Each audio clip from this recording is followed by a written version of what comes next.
Hello everyone. Let's talk about the port address translation in firewall and how does it works.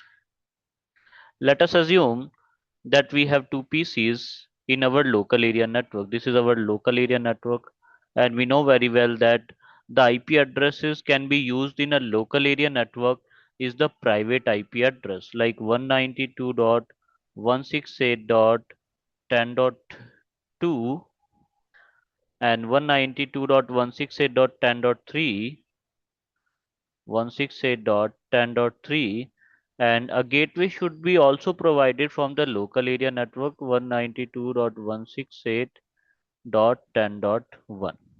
Okay, what is the problem with these IP address? These IP address cannot be used over the wide area network because these are the private IP addresses, so is not allowed, these are not allowed to use on wide area network. So we can't able to access these PCs with the help of these private IP address. Now we have a firewall in our network. So what firewall will do?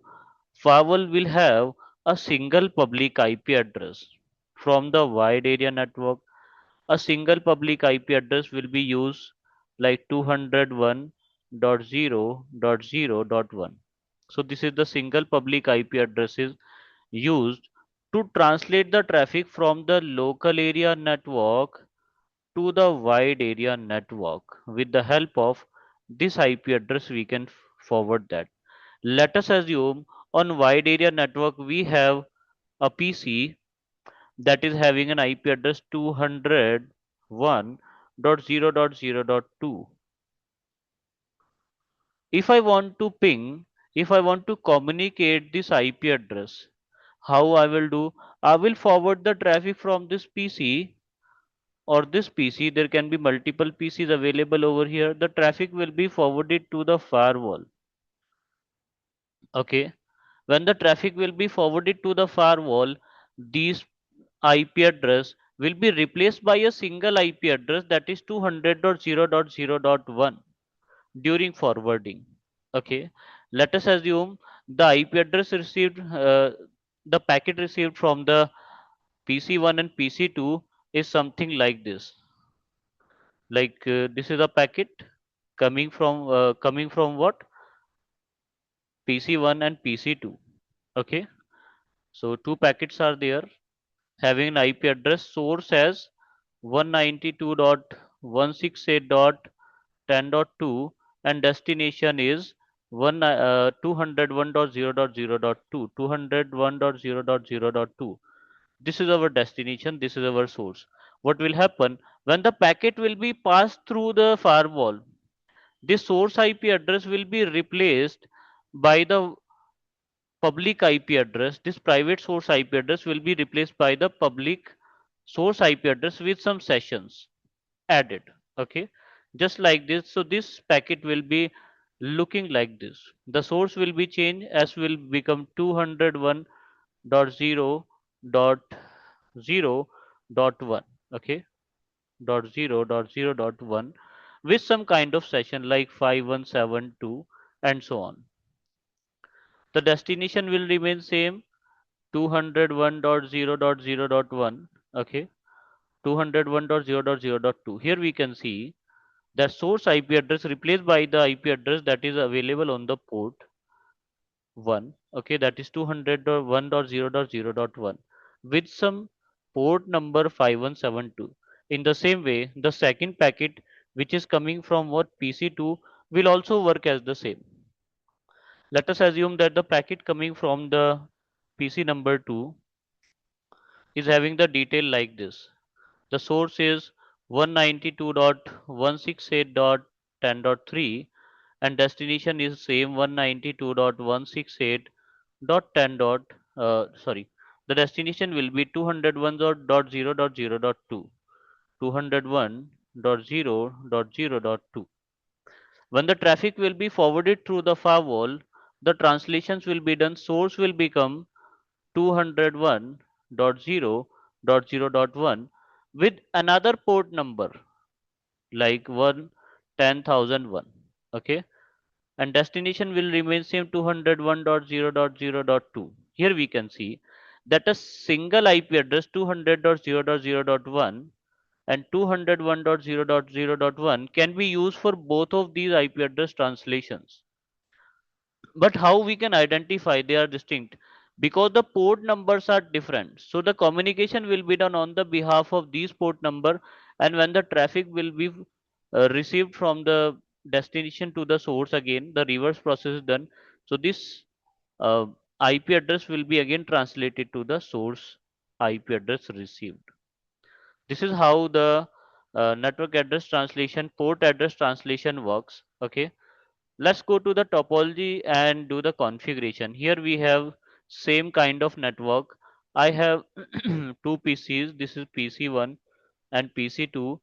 Want to communicate to the wide area network. Okay, the traffic will be forwarded just like this. Came from both the side. Let me create packet. So this is our packet having source IP address, ICMP packet used to communicate 192.168.10.2.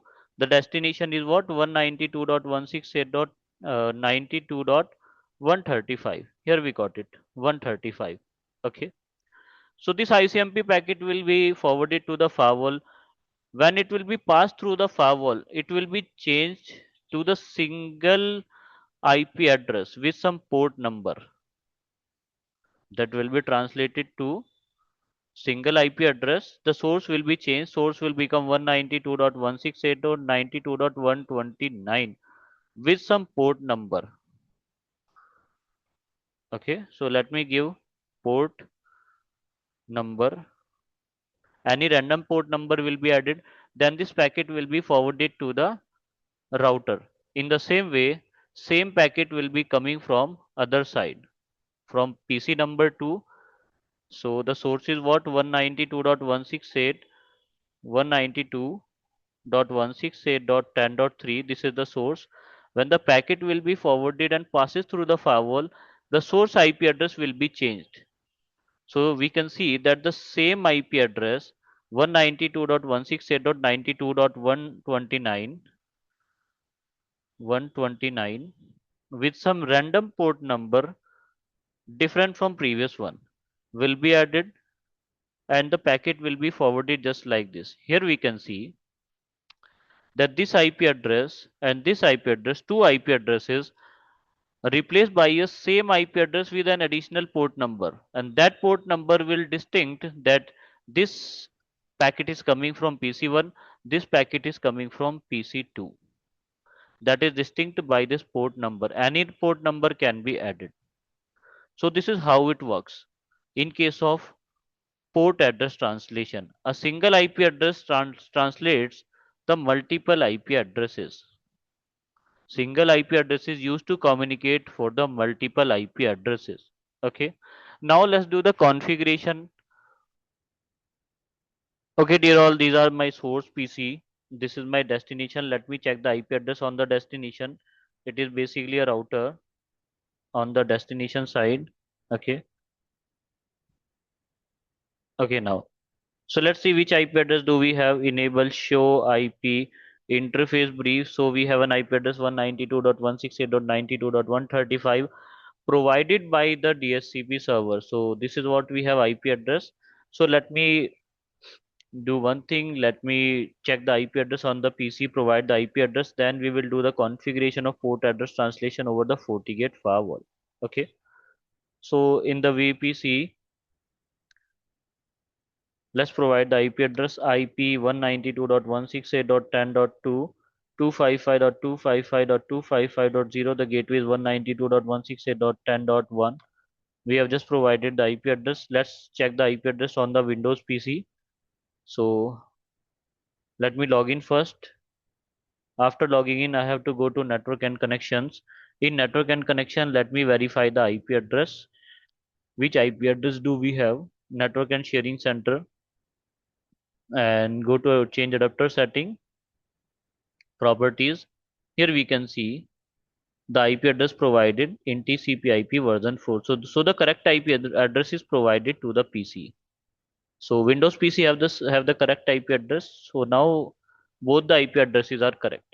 What is our next task? Our next task is to perform the port address translation over the FortiGate firewall. Okay. So let's go to the FortiGate firewall, login again. You provide username and password. Go to the policy and objects, and in policy and objects, here we got firewall policy. Let's click over the create new. Okay. What is that? LAN to WAN, that is overload or PAT. The policy that is from local area network to wide area network using the port address translation. LAN is incoming interface, wide area network is outgoing interface. The source will be all, and destination will be all, and services will be all. Now, what should be the configuration over here? I'm going to do the configuration of network address translation over here. This is the slot for the network address translation. Okay. Now let's go to the dynamic IP pool. I have to add the single IP address to translate the multiple IP. Name I will give port pat that is also known as overload. Okay. Give the IP address 192.168.92.129. What is the IP address provided over here? 92.129. So here we can see that we have provided the IP address 192.168.9.292.129. So single IP address I have provided in the port address translation giving the name pat overload. Okay. So one IP address will be used for multiple IP address from the local area network. Okay. Now, this is previous error. Ignore that. Okay. Now what I will do, use dynamic IP pool, click over plus, click over the port pat overload, and here let's click OK. Here we can see that the policy is created. Now it's time to ping this destination, and on this destination, what I'm going to do, I'm going to debug the IP address ICMP basically. So debug IP ICMP, it will show me all the translation coming from the firewall. Okay. On firewall also, this is my FortiGate firewall. Let me log in over here, admin and admin. So by putting a command get system session list, I am able to get the list of sessions created. Okay, over here. So what I'm going to do, let me ping from these PCs, and you will find that single IP address will be used to ping the destination from two different source IP.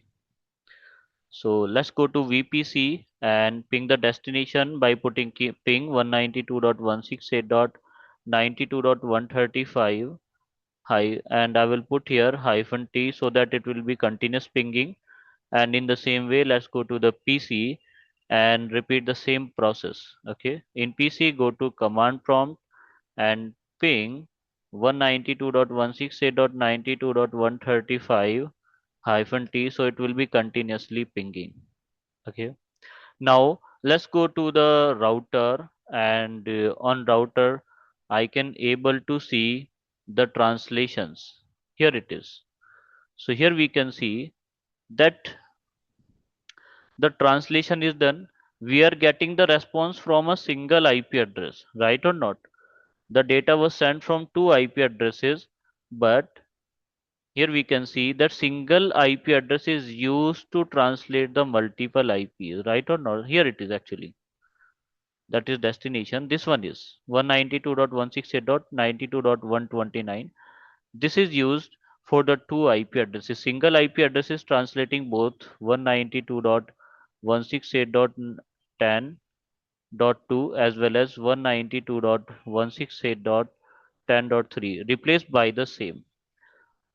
But we can't identify that which packet is coming from which side. So what I will do, I will go to the firewall and check the list of sessions forwarded. Okay. How we can do that? By putting a command get systems list. Okay. So here we can see that 192.168.10.3 and 192.168.10.2 is translated to the single IP address 192.168.92.129, but the sessions will be added, the port numbers will be added after that. Okay, so till now this is same. Okay, but there is only a difference in between the, so you can verify that these are the source and destination. So here we can see that source, sorry, these both are source IP addresses. So this IP address 192.168.10.3 translated to 192.168.922.129. In the same way, say 192.168.10.2 translated to the 192.168.92.129. Only a port number is added, right or not? Whatever will be the destination, so the port address translation is working over here perfectly and getting the response from both the sides. Okay, so dear all, if you have any confusion, you can ask me. Well, we can do one thing. We can also capture the packet in the logs and reports. So let me go to the policy again, clicking over all session. When I will click over all session, my logs and reports will start work. And here in the forwarding traffic, so in firewall also in logs and report, you can able to see the translation. Let's go to the forwarded traffic. So these are the latest traffic forwarded coming from 192.168.10.3. Okay. Here you will find that 192.168.10.3 is translated to 192.168.92.129, as well as the traffic coming from 192.168.10.2 is also translated to 192.168.92.129. That is means both of these IP addresses are translated to the single IP address replaced by a single IP address, that is 192.168.92.129, with some port number added, with some sessions added in the end. So dear all, this is what the session added in the end of this. So this is how it works. If you have any confusion in the network address translation, you can ping me. Have a nice day.